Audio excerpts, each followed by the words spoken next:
코로나19의 확산을 막기 위한 우리 사회 노력이 계속되고 있습니다. 오늘도 코로나 관련 소식부터 전해드리겠습니다. 네, 스튜디오에 박세현 기자 나와 있습니다. 안녕하세요. 네, 안녕하세요. 코로나19 전국 상황부터 정리해 주시죠. 네, 코로나19 확진자가 이제 5천여 명을 넘어섰습니다. 5,328명까지 지금 기록이 되고 있는데요. 현재 검사 진행하고 있는 인원도 3만 5천여 명을 훌쩍 넘긴 상태로 확진자의 상승세가 언제쯤 꺾일지 우려가 계속되고 있는 상황입니다. 네, 이 바이러스 때문에 대형 교회를 비롯해서 전국에 있는 많은 교회들이 예배를 온라인 예배로 이제 대체하는 그런 경우들도 이제 많이 생기고 있는데 이런 어려운 상황에도 나눔을 실천에 옮기고 있는 교회들도 있다고 들었습니다. 그렇습니다. 여의도 순복음교회에서 대한적십자사를 방문해 10억 원의 코로나19 구호성금을 내놨습니다. 네. 여의도 순복음교회 이영훈 목사가 3일 대한적십자사를 방문해 이 구호성금을 전달을 했는데요.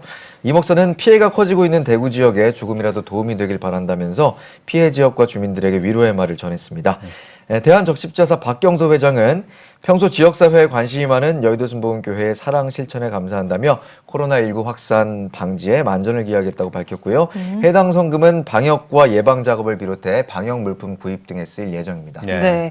또 온라인 예배로 모인 헌금을 코로나 치료를 위해 쓰라고 이제 기부한 교회도 있다고요? 네, 맞습니다. 소망교회인데요. 3.1절 온라인 주일 예배 헌금 전액을 대구 경북 지역의 코로나19 치료를 위해 기부했습니다. 기부 총액이 3억 2,800여만 원이라고 하는데요. 네.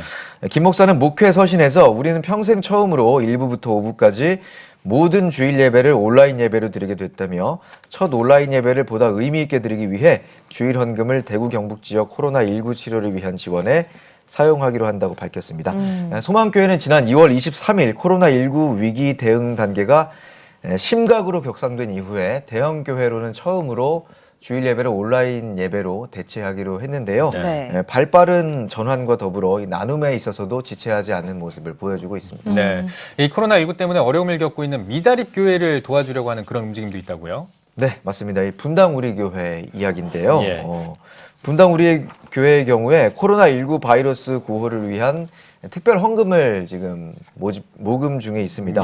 이와 더불어 미자립 교회를 위한 특별 헌금도 진행해 눈길을 끌고 있는데 미자립 교회의 경우에 온라인 예배를 드리기도 쉽지 않고요.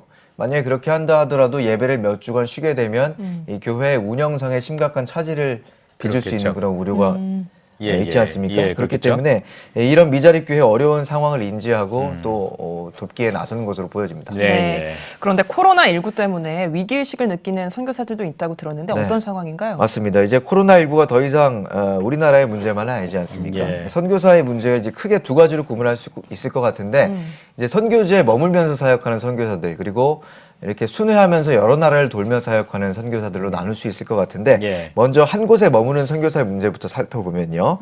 이 선교사들 중에서 위험 지역에서 사역하시는 경우에 이번 코로나19로 인해 위험이 한층 가중됐다는 목소리입니다.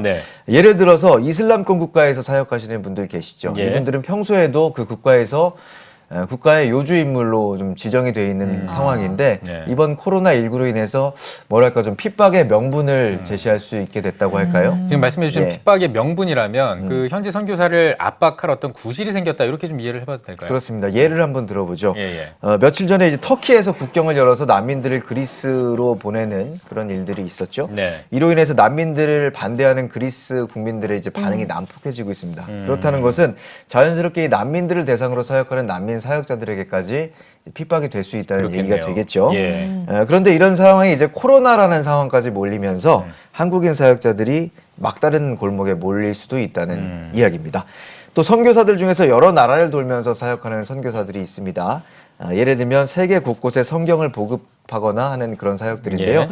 전 세계 많은 나라가 한국인 입국을 금지하면서 이런 순회 선교 사역자들이 또 사역에 제동이 걸릴 위기에 처했습니다. 한 베트남을 근거지로 순회 사역하는 선교사는 코로나 사태 이전에 지금 해외에서 지금 사역하고 있는 상황인데 다시 그 국가로 돌아갈 수 없는 상황에 몰려 있다고 합니다. 그렇군요.